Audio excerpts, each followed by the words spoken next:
Deep breaths.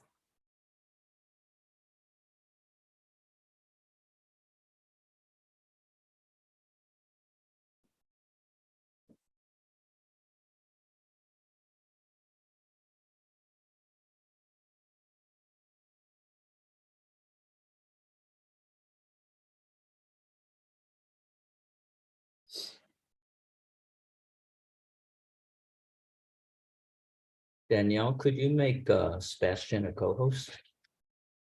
Or if you're turning I over need a hosting to minute. me. I'm sorry, I need a minute. I'll be right there. Yep.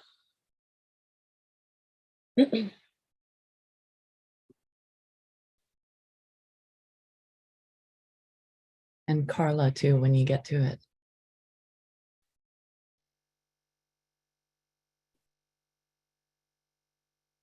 This is my getting home at 3 o'clock in the morning hat.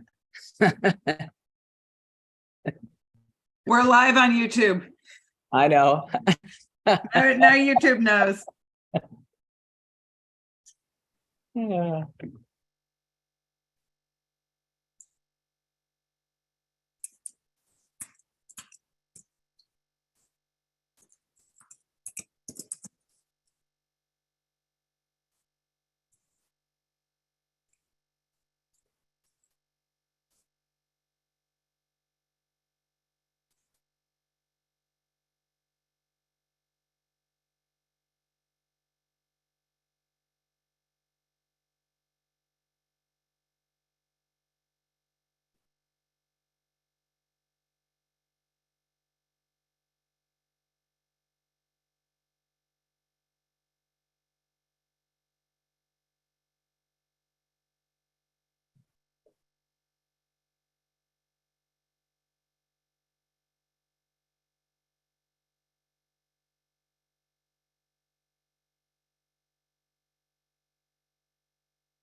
Oh, hi, everybody. We welcoming. We have to let people in, Amy, Yeah, right? not yet. Oh. One last question. Is someone going to be in charge of spotlighting?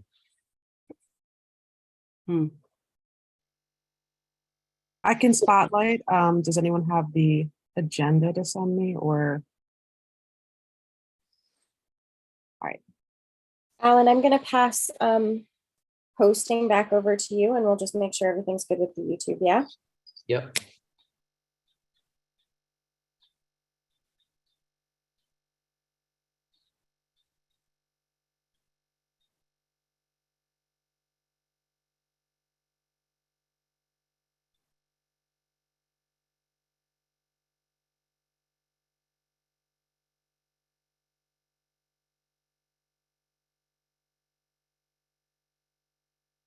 Hi, everyone. We'll start in a few minutes.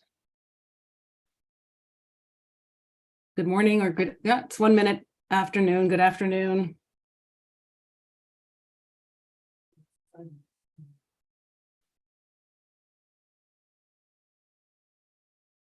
I think it's Saturday, right? A very, very long week.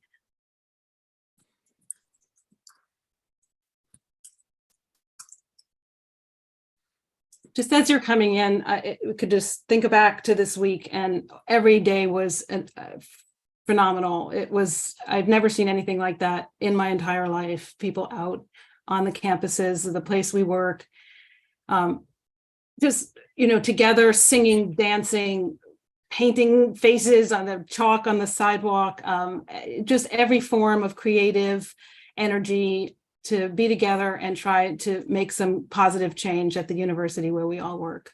It was beautiful. It really was. I'm still absorbing it. And I thank our organizers for organizing the great weather we had. Got a little hot, but hot can be okay. So do the hosts just let me know when we should start? There's still a few hundred people coming into the room. Okay, thanks.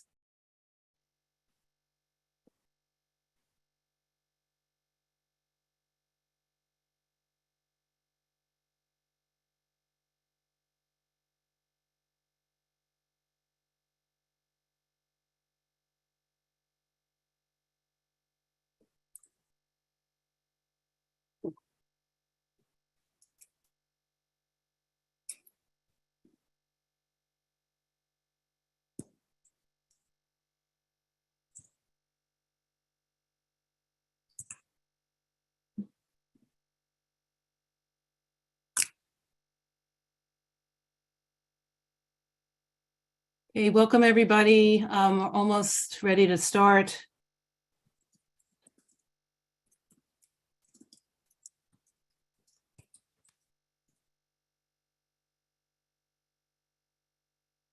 So waiting for the signal that we've got everybody in.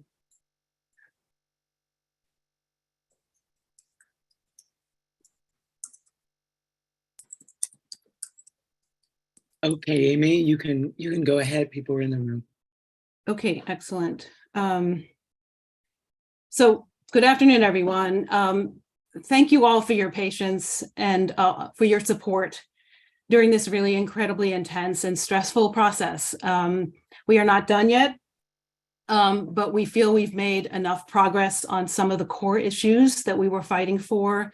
So the takeaway right at the top is that we are suspending our strike and we will be returning to the classroom on Monday. And I say that with both a little relief, but also sadness, because we had an incredible week together outside, organizing, singing, dancing. If you were part of it, you know what I'm talking about. I've never experienced anything like that in my life. I never thought we'd get there at Rutgers.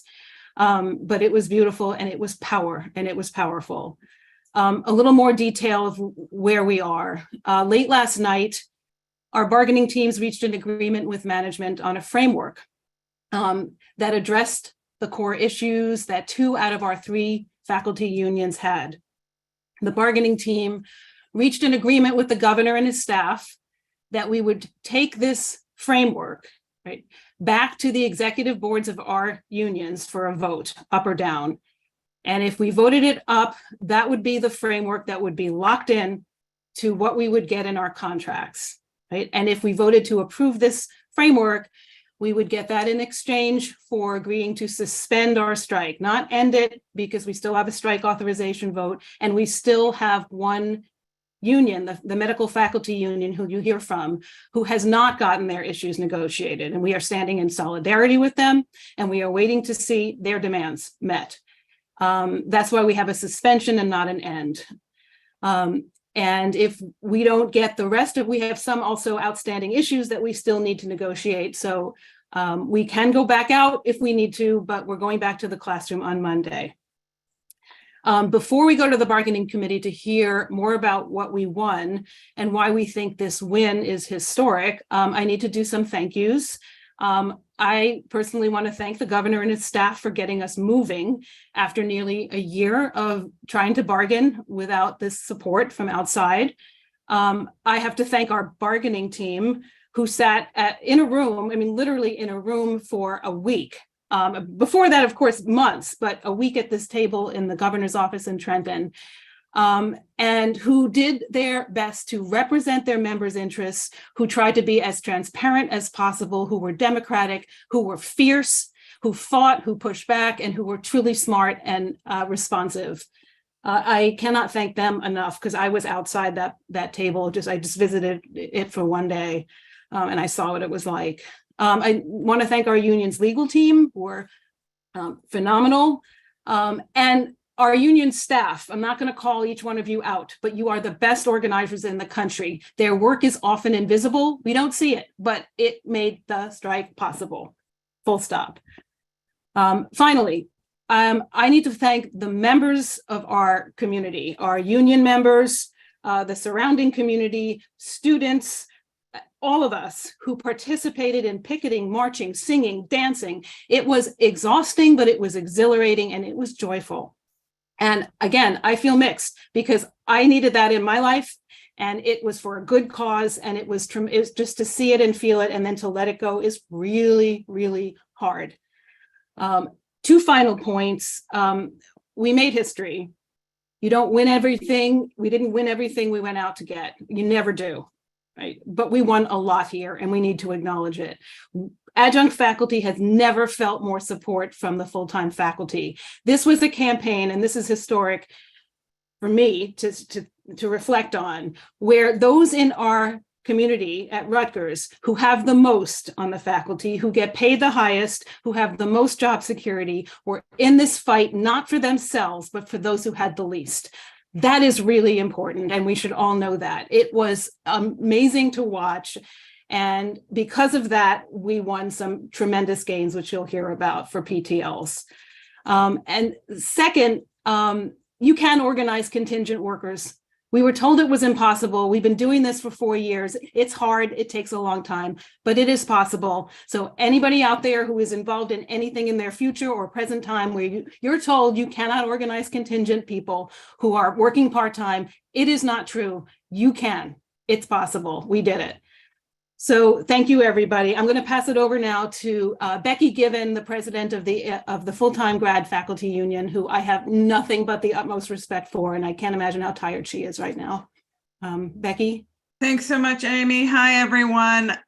This is a meeting where we hope we can explain where things stand and mention a few key points. This is, we will have 1,000 people.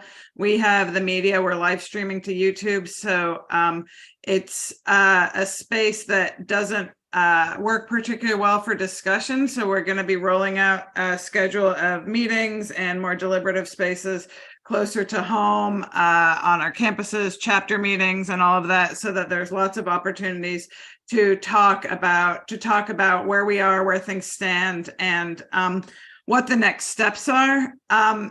So with that said, I want to mention a few things. One of which is that we will be standing in solidarity with our biomedical faculty colleagues who still need to get some big wins, and so your support will be needed with them. I'm sorry, my voice is going. I'm going to try to mention a few key highlights. We'll have written materials out as soon as possible, but in our contract, some of the wins, I think Howie will talk about the adjunct faculty wins, but an increase over the life of the contract of 43.8%. For GAs and TAs, an increase over the life of the contract of 33%, ending in $40,000 a year starting in 2025. We have also won a way to get fellows into our bargaining unit with full benefits and pay. So we have some big wins there. I want to go to, we also won, I want to mention this because I'm excited about it, protection against caste-based discrimination and harassment. I'm going to pass briefly to Carla Katz, and then I think Sarah DeGeorgis and Maria Garth, and then I think Sebastian Leon will talk about some of our common good pieces. So maybe they can just pass to each other. Yeah, maybe Carla. Okay, briefly. Hi, everybody. Great to see a crowd again. I'm the vice president for the full-time non-tenure track faculty. And as an overall goal of this contract negotiations, as has been true for the last 3, we were trying to establish real job security because non-tenure track faculty exist contract to contract, and the contracts are short. So in this agreement, we won something that is both a radical improvement. It is tenure-like, and it's called presumptively renewable contracts. I don't believe that there is a university in the United States that has the degree of job security that our non-tenure tracks will have going forward. And very briefly, we also achieved longer contracts sooner. So after on your 3rd appointment, it's a minimum of 3-year contracts. Your next one, 4-year, your next one, 5 years, and presumptively renewable. And, that gives us both the job security, but also the academic freedom to do our jobs as teaching or as librarians or in all of the non-grant funded titles. And it's a blow to adjunctification and contingency, which along with the fabulous work that was done by the PTL leadership and membership, we've really struck a blow against contingency moving forward. And I'm incredibly proud of that. And also very briefly, the flat dollar raise in the first year means for non-tenure track who are paid significantly less, an 8% raise in the minimum salary. And for the average NTT, that raise will be 6% rather than 3.75. Great. Thank you so much, Carla. I forgot to mention that for PTLs, we have two members only meetings because this is a big public meeting and we can't talk about PTL specific issues. Today at 3 p.m. on Zoom and tomorrow, Sunday at 3 p.m. on Zoom. So please look for the email to register for those. And next up, we have Sarah and Maria to speak about grads.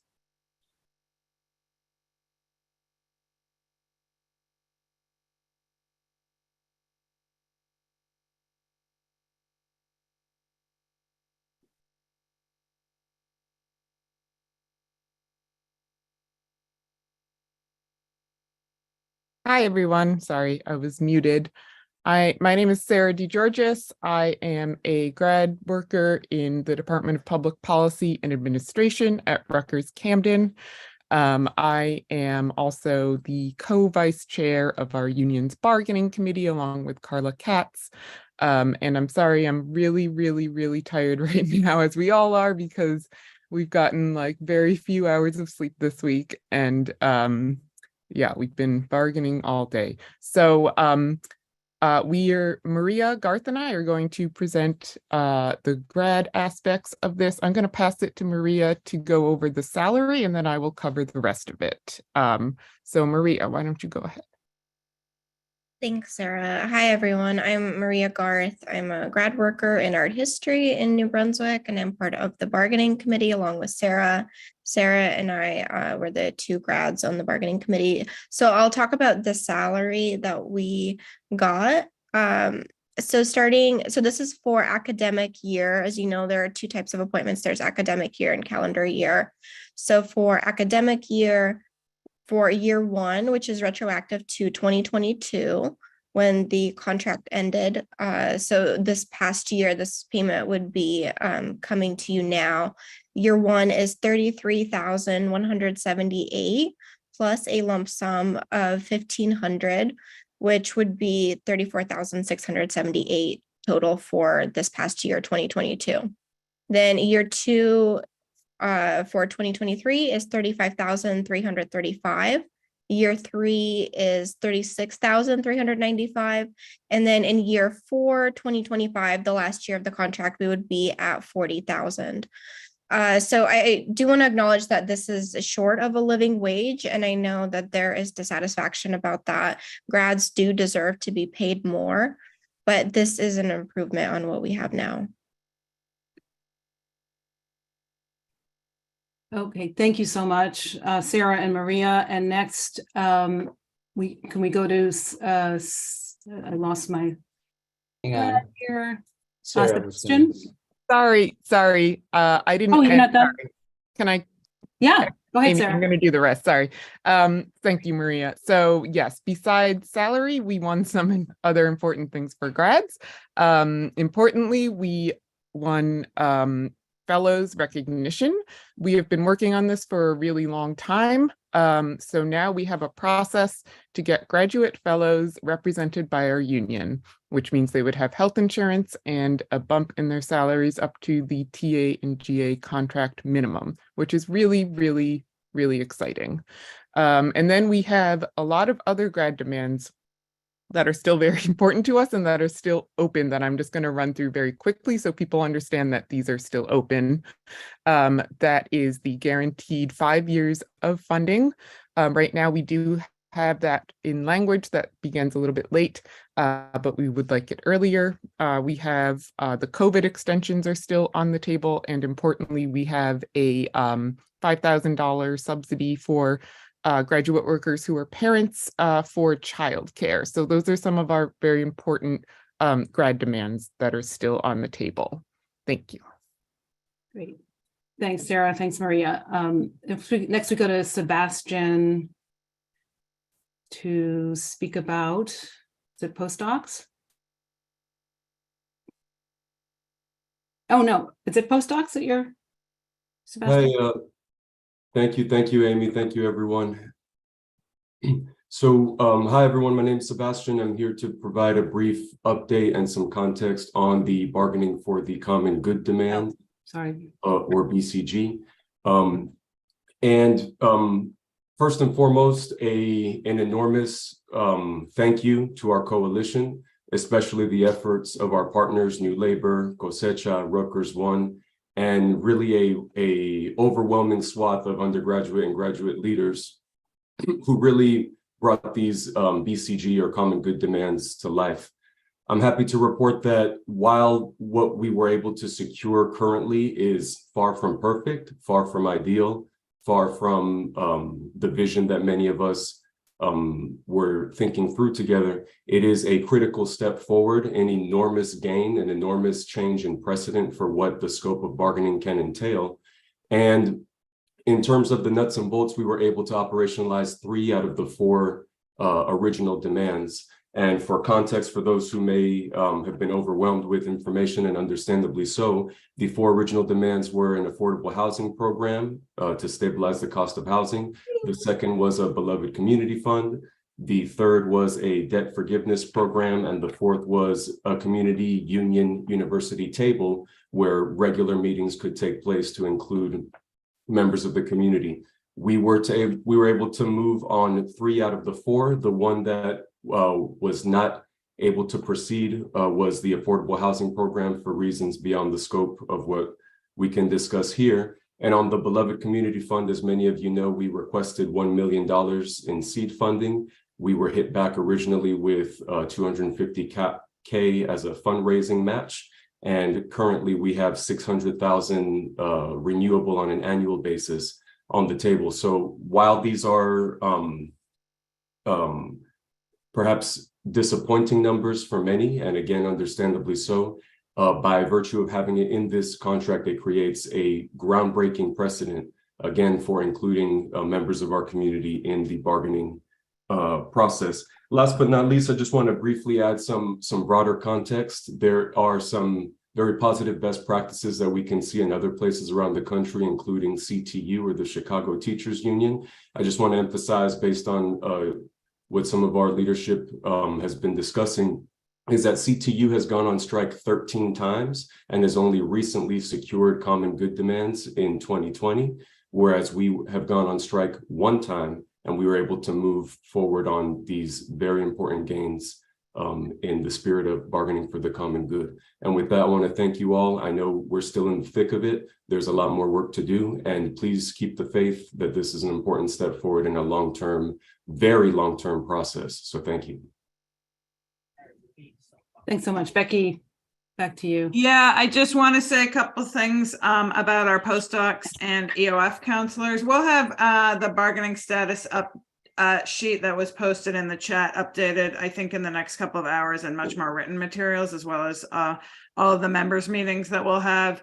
Our postdocs secured a raise of 5% in the first year, 8.5% in the second year, 8.5% in the third year, and 3.5% in the fourth year. And our EOF counselors secured the same flat dollar raise as full-time faculty in the first year, which will be about $5,100. I will add the EOF counselors are the only staff bargaining unit that went out on strike, and so they made a really bold statement, and their raises in the other 3 years are 3.5%. And then I just want to reiterate that we'll go through a process to have members meetings, opportunities to deliberate and talk, and that we'll roll that out very, very soon. And we still need to finish negotiating. Sarah and Maria mentioned some remaining articles, and I know Kathy and Mike will talk about the more work we have to do before we have a full tentative agreement. Great, thank you. And now Howie Swordloff to talk about PTLs. how he was on the bargaining team. There he is.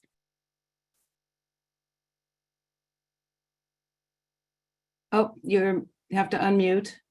There you go. Okay, thank you. Good morning, everyone.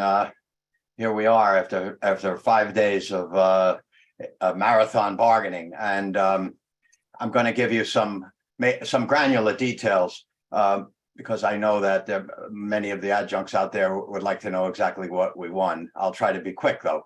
We won extraordinary gains. Adjuncts won extraordinary gains. Probably, I could say we did better than anyone else in our coalition, thanks to our allies. The NTTs and the tenure track people, the grads, the postdocs, the EUF counselors, the biomedical faculty, and of course, the amazing show of power and joy in the streets. I'll go through some of the details. So in the first year of this contract, and this is retroactive to last July 1st, we're going to be getting some big checks, adjuncts. The new rate is $7,530 for a 3-credit course. So that's $7,530 compared to the current rate of $57.99. That's nearly 30% increase in year 1 alone. And as I said, it's retroactive. In year 2, $77.88. In year 3, $80.55. In year 4, $83.31. It's $8,331. This is the minimum base salary. Many of us who are at higher ranks, and there'll be more and more of us at higher ranks due to the gains we've made in the advancement situation, which I'll describe in a minute. So that's a 44% increase over the contract life. Really, I hate to use the word unprecedented, but that's the word that comes to mind. So we as adjuncts know that in the last contract when we won PTL2 and PTL3, many of us found we didn't have courses because we were now more expensive than we were earlier. So we know that pay increases are meaningless without job security, and job security was one of our core demands. For the very first time in the history of Rutgers, we now have a measure of job security. We have 1-year appointments for hundreds of adjuncts and even 2-year appointments for long-serving adjuncts. This is now it's real, and it's also a ladder for the future. We've never had this before. I'm going to go real quick through this, if it's okay to spend a couple more minutes here. So any adjunct that teaches 12 credits or more in the previous 2 academic years. So that's a typical course load of 6 and 6, 6 in the fall, 6 in the spring, right? But it includes summer sessions. That was a big gain as well. And it also includes the time served as an NTT, which is also huge, since many of us are NTTs for a period of time and then become PTLs and then go back to NTTs, and we lose all our seniority whenever we do that. So for the very first time, that's going to count towards our seniority. These people will be entitled. This is a case I'm in, of course. I teach 2 and 2, and I have for the last dozen years. I will be guaranteed a 1-year appointment for at least as many credits as I taught in the previous calendar year. That's incredible. Also, anyone that reaches a level of 2, 3, 4, or 5 who has taught 2 courses in the previous year will also be eligible for a 1-year appointment with the same conditions for at least as many courses as they taught, if that's what they want. And then for the very first time, as I said, adjuncts who've taught for the 12 consecutive academic years, it's about 100 of us, I believe, shall receive an appointment letter for 4 semesters or 2 years. Really, really super. We're really, really proud of what we managed to accomplish there. And finally, it'll be the ability to rise in the ranks from 1. Oh, there are now 5 ranks, by the way, not 3. So 1, 2, 3, 4, 5.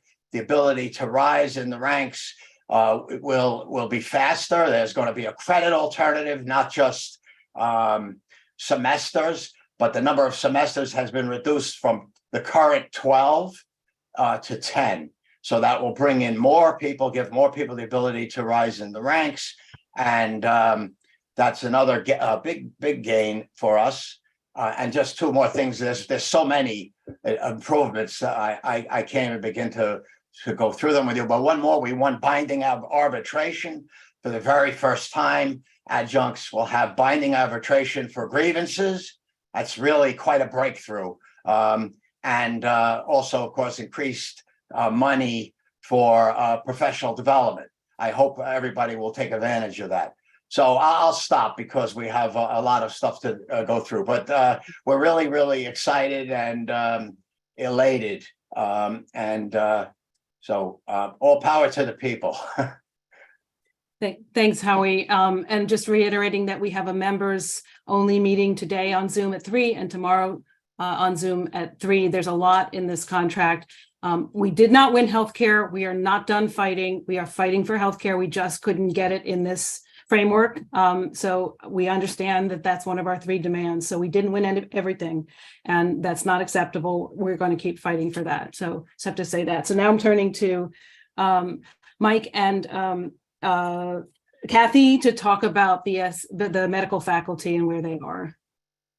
I'll speak first. I have to say thank you to the RBHS people. I never would have believed that so many of our members would have gone on the line with all of you. And I really give them a lot of kudos for on their, we have to see patients, but on their free time, they were out there with you all. And it was really something. It's very different from anything we've seen before. Unfortunately, we didn't have as much luck as all you, and I thank all of AFT for supporting us and for saying that, they will continue to stand with us and help us to push for our issues. Part of the problem is we don't negotiate with the same people as you. We negotiate with RBHS, Dr. Strom and his team. And so they are not really bargaining in good faith. For instance, we wanted to try to get a minimum base pay against our specialties. It varies of the 37.5 percentile.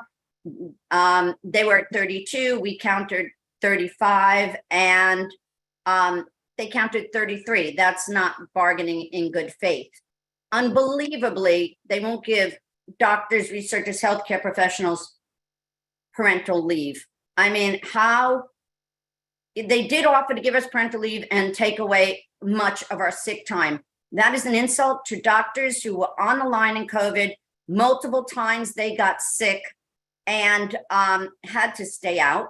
And to say that we're going to take away sick time when we know that what can happen from the last pandemic and the pandemic that's not really over was just, I think, terribly insulting. And we still have to fight for family leave. That is a human right for all. You have it, we want it. And we want to be in your contract with that. With one unit, we should have that. Just quickly, one of our biggest issues is protected academic time. We are not working in private sectors. We are working in an academic center, and they will not guarantee time for our academic endeavors. How are we supposed to teach the next generation of doctors, researchers, healthcare professionals without any protected academic time? This is a really important issue to all of us. And we really feel strongly that our teaching time, our scholarship time is at great risk. We did not get longer term contracts for our assistant professors. We dropped all our other longer term contract requests, but we want our newer members, our assistant professors who are on 1-year contracts for the life of their time at Rutgers to have after 9 years 2-year contract. That seems like a very minor ask, and we could not get that either. So we're going to have to keep up pressure on the RBHS administration. We're asking you all to continue to stand with us. We hope to start negotiating in the next few days because we want to get this done. I know we have solidarity. We've been with you. You've been with us. We were all in the same room for the whole week. And I thank you all for standing with us. Mike, you want to say a word about the researchers? Yes, thank you, Kathy. Just to introduce myself, I'm Mike Matisse. I'm an associate professor in the Department of Neuroscience and Cell Biology at Robert Wood Johnson Medical School. And I'm primarily representing the BHS and J research faculty in these negotiations. But to be honest, some of the issues we're bargaining for also apply to some AFT members that are our BHS unit members as well. So nursing and pharmacy faculty in particular. So I just want to, I'm here to give a brief update on where we are on some of these research issues. But actually, before I do that, I want to really just say what a great honor it's been to be in the same room with our AFT colleagues, representatives from your different units in Trenton this past week. All of their passion, their advocacy, and dedication is really inspiring. It's inspiring to me. It should be inspiring to you. And you guys should all be super proud of their efforts. They're amazing, amazing people. We've also been super energized by all of your amazing protest actions this past week, culminating yesterday in Trenton, which was just simply incredible. I think everybody's getting the message. Unfortunately, you heard that we're nowhere near done on a lot of critical issues. So we all need to be prepared really to take whatever actions are needed going forward to ensure that we all ultimately close out a fair and equitable contract for all of us. And I want to stress something as a reminder, we're here to bargain for one contract whose ratification requires the endorsement of all Rutgers Union members, including us from our BHS. So that's what we're all doing here together. So once again, really want to have a shout out to all of our colleagues who have shown such wonderful support for us. So just quickly back to the research article then, we actually have a few victories to report here. So we were able to make some hard-fought gains in increasing the amount of incentive award money that PIs receive by putting salary money on their grants. This is something that saves the university a lot of money every year. And so we were able to claw some of that money back from them. They've been eroding that system for the last several cycles. So we've managed to get some back. So that's great. We were also able to get some assurances, high-level assurances from staffers in the governor's office that we're going to move forward on fringe rate mitigation and that it will continue to receive the same attention it deserves. And hopefully we're going to be planning some meetings with them in the coming weeks to discuss how to move this forward after the main issues of the contract get settled. So this is something actually that applies to all researchers at Rutgers and affects us all in every unit.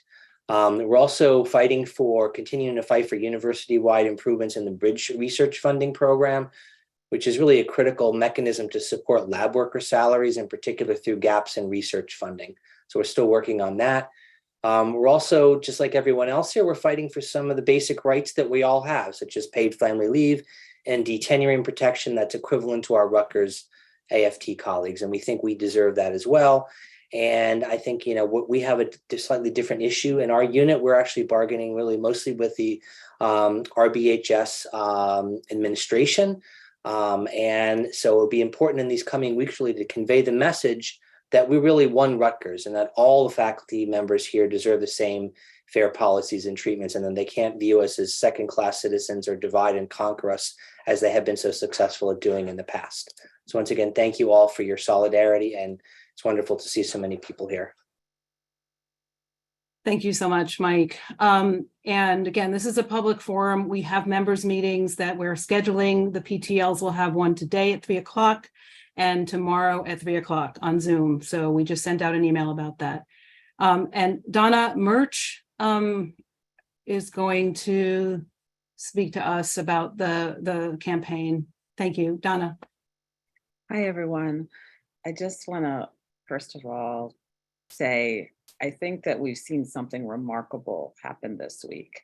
The scale of mobilization with thousands and thousands of people, undergraduates, grad workers, postdocs, EOF counselors, non-tenure track lecturers, tenured stream faculty, and many, many more. So just seeing what it looks like to try to think of a vision of intersectional organizing where we take seriously the real world hierarchies in race, gender, national origin, and legal status, because we have won also some important racial justice demands. But we combine that with trying to create coalition. And I wish you could see it. I have my favorite portrait of Paul Robeson just above my head. There was a portrait by Panther's artist Emery Douglas. So my heart is full. But I also want to say that this is an unfinished struggle. That I think the point that Sebastian made about the Chicago Teachers Union. So they had their first strike in 2012, and they've had 4 since, and they didn't win their core bargaining for the common good demands until 2020. So a strike is a powerful tactic. It is workers' most powerful tactic, but it is also not a magic wand, and it can't be won in a single contract. So I want to hold up the importance of winning the 5 years of funding for grads and figuring out how we will continue to fight for this in the immediate future and in the further time horizon, as well as BHS and J, who are meeting with a different bargaining team.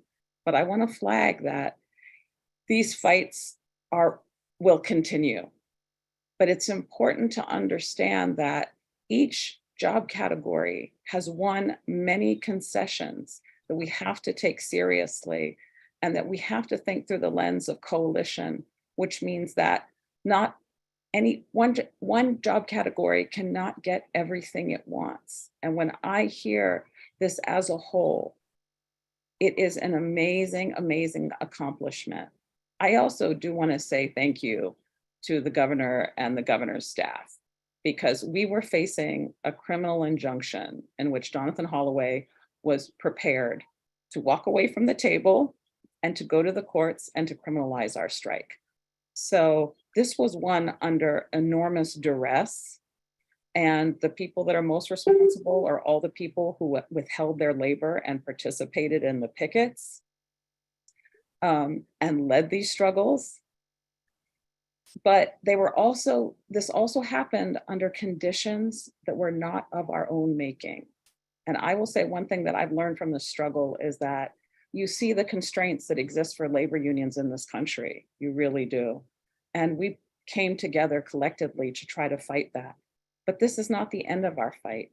But I do think for me, I've been at Rutgers for 20 years. This is kind of one of my absolute happiest days, maybe my happiest day.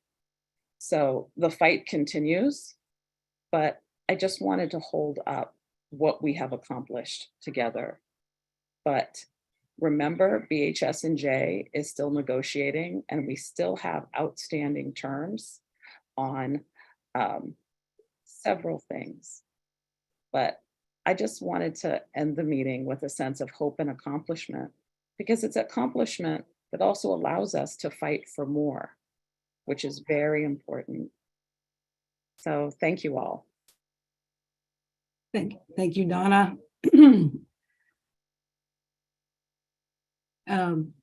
So we are going to direct our members to our meetings where we can talk about this, as because we still have a lot of things to still fight for this week and get done and stand in solidarity with medical faculty. And I'm sorry, I'm going to give a shout out to Becky Given. I appreciate her leadership more than I can say, more than I have words for. I've never worked with somebody with as much integrity as she has. So I'm going to like to end the meeting with that, that's okay. My prerogative.